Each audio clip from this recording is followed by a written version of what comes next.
कल हम लोग बनाए थे, ध्यान देना, कल हम लोग बनाए थे कि एक वृत्त है और कोई चाप है और उस चाप के द्वारा केंद्र पर जो कोण बनता है और वही चाप के द्वारा वृत्त के शेष भाग पर जो कोण बनता है, तो केंद्र पर का कोण शेष भाग पर वाले कोण का क्या होता है? दुगुना होता है। जिसको हम लोग शॉर्ट में बोले थे केंद्र पर का कोण परिधि पर के कोण का दुगुना होता है। आज जो हमारा प्रश्न है प्रमेय 10.9, एक ही वृत्तखंड के कोण बराबर होते हैं और उसको हम लोग को सिद्ध कर देना है और सिद्ध कर लेंगे तो ये भी एक नियम बन जाएगा। एक ही वृत्तखंड के कोण, हम लोग पढ़े थे वृत्तखंड किसको कहते हैं?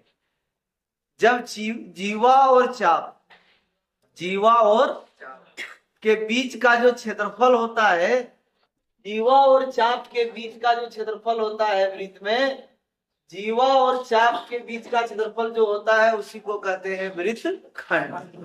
तो एक ही वृत्तखंड पर, या तो वृत्तखंड तो यहाँ दो बना, एगो दीर्घ वृत्तखंड और एगो लघु वृत्तखंड, या तो इस वृत्तखंड पर या तो इस वृत्तखंड पर, एक ही वृत्तखंड पर जो कोण बनता है वो हमेशा क्या होता है? बराबर होता है। यही हमको सिद्ध करना है। तो देखो, तो हमने लिखा वो केंद्र वाला एक वृत्त है जिसमें कोण एसीबी, देखो तो एक जीवा हम लोग खींचे AB और एक वृत्तखंड इधर हो गया, एक वृत्तखंड इधर हो गया। बड़े वृत्तखंड पर हम लोगों ने कोण बनाया है, कोण बनाए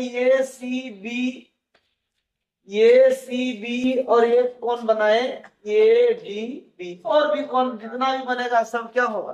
बराबर होगा।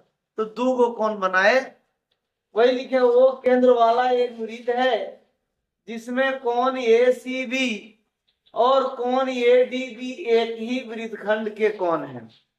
हमको सिद्ध करके दिखाना है कि कोण ACB बराबर है कोण ADB का, यानी एक ही वृत्तखंड का कोण बराबर होता है। इसको हम लोग को सिद्ध करके दिखाना है। थोड़ा रचना किए, ये को वो को A से और B से मिला दी। अब देखो तो यहाँ जिस तरह से ये घटना हो रहा है, केंद्र पर का कोण परिधि पर के कोण का क्या होता है? दुगुना होता है। तो उसी तरह से देखो तो ये भी चाप द्वारा केंद्र पर कोण बनाया, ये वो भी, और यही चाप द्वारा परिधि पर कौन कौन बनाया? ACB। क्या ये कोण इस कोण से दुगुना होगा?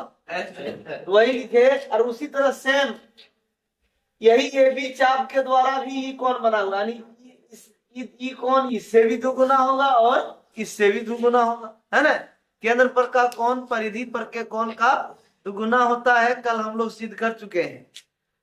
तो वही लिखे कि वृत्त में एक चाप द्वारा बनाया हुआ केंद्र पर का कोण परिधि पर के कोण का क्या होता है? दुगुना होता है। इसलिए कोण AOB दुगुना है ACB का भी, और कोण AOB दुगुना किसका है? तो देखो तो AOB दोगुना है ACB, उसको हमने समीकरण 1 माना। AOB वही कोण दुगुना है किससे? ADB से, इसको समीकरण 2 माना। दोनों समीकरण का बायां साइड क्या है? बराबर है, यानी इसका मतलब हुआ AOB के बराबर ही एक कोण है और AOB के ही बराबर एक कोण है।